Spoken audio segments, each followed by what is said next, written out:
Hello and welcome to, of course, another movie reaction here on HSG, and of course, this time we're featuring one of my favourite horror movies, The Babadook.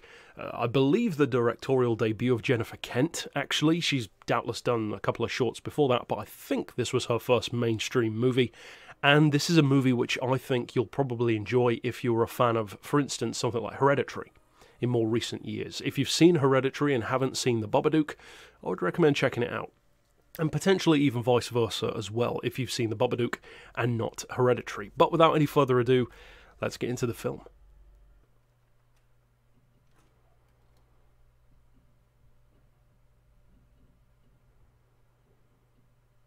Home Alone meets Hereditary. And for those of you who have seen this movie before, and chances are that should be most of you, otherwise, as I said, it's getting spoiled for you. If you're an S.E. Davis fan, especially when it comes to undervalued horror, you should check out a 2005, I believe it was Irish horror film, which I talk about a few times on the channel, called Isolation.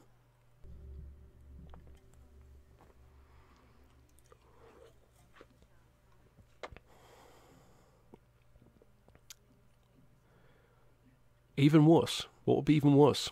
Up his nose? Schools share a lot more in common with prisons than people like to admit. First thing that happens is you get a uniform, which takes away your identity. You all get fed at the same time, with the same meals, at the same place, in an orderly way. You all get taught the same things and given the same amounts of consideration, regardless of your level of intelligence and career ambitions. And ultimately it's about you becoming part of their system, not them catering to your needs.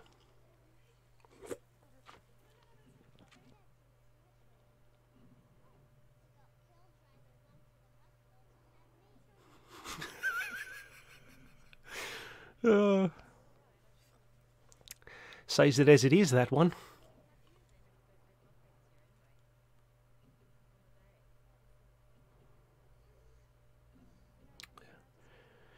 Everyone's a critic, even people who aren't doing any better with their own life. In fact, those people tend to be the worst.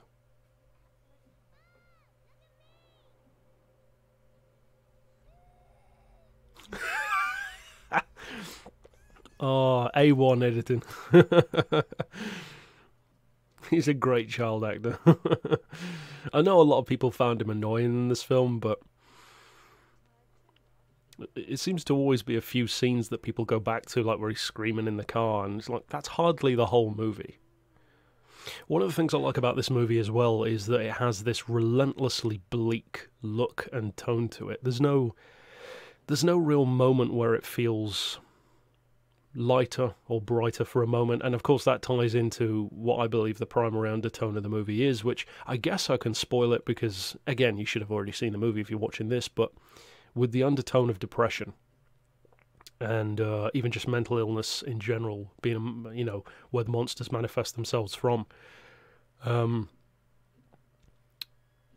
grew up around mental illness, severe mental illness, crippling mental illness, in fact, and I know what it can be like for people like that. My dad was like that, and it is like that for a lot of the time. There aren't any breaks in the bleak. And people act like depression's one of those things that you can just say, well, we'll feel better then. Walk up to a cripple in a wheelchair. Well, have you tried walking? I actually really wanted to buy one of these books. You can buy the exact books that are in the movie. They did a limited run of, I think, like 400 or 500 of them or something like that. I like the choice of red for the book as well, instead of like a cliched matte black, because it really clashes with the blues and greys of the rest of the movie. Because if you look through the film, with few exceptions, the only things that really have any colour are S.E. Davis's character, the boy, and the book. Everything else is just kind of blue. See, if you look at the way she's shot and framed, she's far brighter than any of the room around her in terms of colour. An excellent choice in filmmaking as well to do with this film, and this is something which inspired a lot of a lot of what I do in my writings and stories that I like to think of is that it presents horror in a way that you can almost miss. Because a lot of movies, they feel like they have to bash you over the head with it and show you the horror, you know, explicitly right in your face and use a big jump scare, bang and crash to draw attention to it. But there are a few key scenes in this movie where it's almost like a double take moment, like when she looks over to the sofa or when she looks through the window into the other woman's house. It's just these fleeting moments that you can completely miss if you're not looking for something. And I like that. I think it's cool.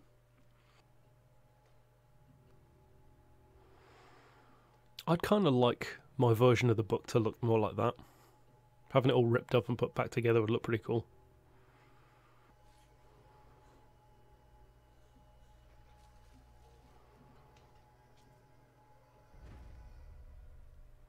The characters in it have all of these disagreements and tension, but it doesn't feel manufactured.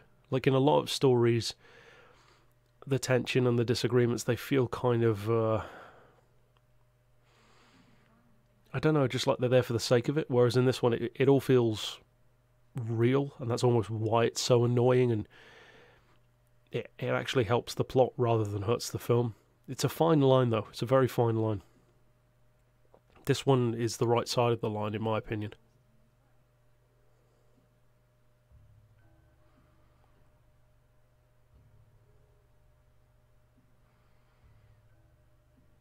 There are actually quite a few similarities between this and Hereditary. And obviously this one came out first, so I wouldn't be surprised if they inspired Hereditary, because even stuff like the clothes in the corner of the room looking like the creature but not being, very similar to Hereditary though. One of my favourite little moments.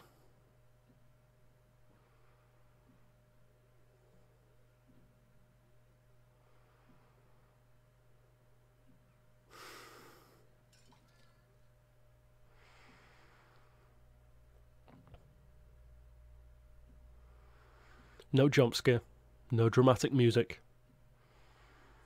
Just a moment that's like, wait, what? That's my favourite kind of horror.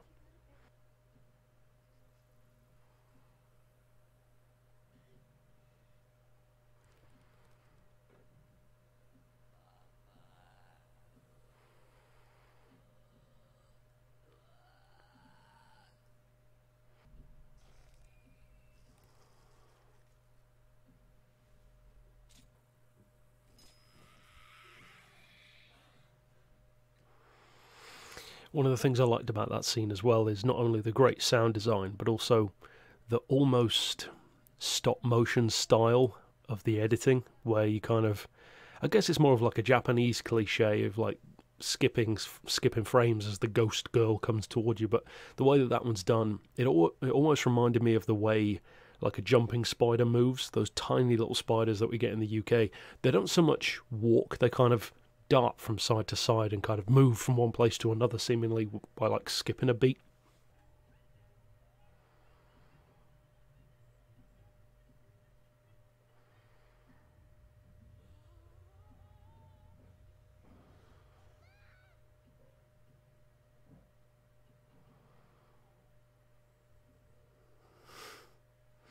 Another one of the scenes that I was talking about.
notice the colour has returned?